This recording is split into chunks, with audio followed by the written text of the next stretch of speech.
జనరల్గా సినిమాకి ముందు వర్క్షాప్ అనేది ఆల్మోస్ట్ కొత్త యాక్టర్స్కి అయితే ఓకే లైక్ మీరు ఆల్రెడీ కపుల్ ఆఫ్ ఫిల్మ్స్ ఈ పాయింట్ ఆఫ్ టైంలో వచ్చి మళ్ళీ వర్క్షాప్కి ఒక 6 months అనే టైం కేటాయించడం ఎట్లా అండి, ఎలా will it added advantage to film?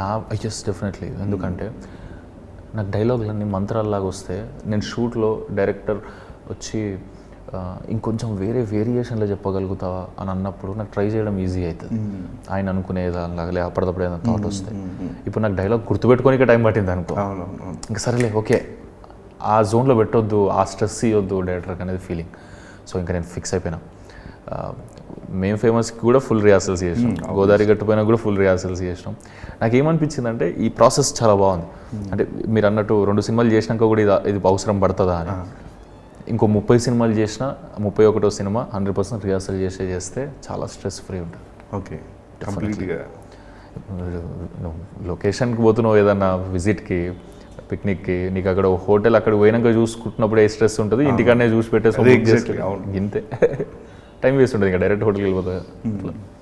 మీరు ముందు 2 సినిమాలకి మీ ఇన్వాల్వ్మెంట్ చాలా ఎక్కువ ఉంటుంది. లైక్ ఎందుకంటే ఫస్ట్ సినిమాకి మీరు డైరెక్టర్ మల్టిపుల్ ఆస్పెక్ట్స్లో మీరు యాక్టివ్గా ఉన్నారు. సెకండ్ సినిమాకి కూడా టీం అంతా కొత్త లేనప్పటికీ మీ ఇన్వాల్వ్మెంట్ డైరెక్టర్కి ఇవ్వడం కానీ అన్నీ ఉంటుంది. బట్ ఇక్కడికి వచ్చేసరికి మీ involvement just only for acting purpose లేకపోతే you are involved in script? నాకు ఈ క్యారెక్టరే చాలా ఛాలెంజింగ్ అనిపించింది నాకు. ఓకే, నాటీ క్యారెక్టర్ చేయాలల్లా, ఫుల్ బాయ్ నెక్స్ట్ డోర్, ఇప్పుడు ఫుల్ ఇందాక అన్నట్టు ఈజ్ ఆ వైబ్లో చేయాలి. చేస్తూ నువ్వు ఫన్ వర్కౌట్ చేయాలి. సినిమా త్రూ అవుట్ ఆ ఫన్ క్యారీ అవుతుంది కాబట్టి ఆ టైమింగ్ వేల్చడం అనేది అన్నిటికన్నా కష్టమైన పని అనిపిస్తుంది. ఓకే, సో ఇందులో ఇంతకుముందుకు ఎప్పుడు చేయని విధంగా చేసిన నాకు నేనైతే నచ్చిన.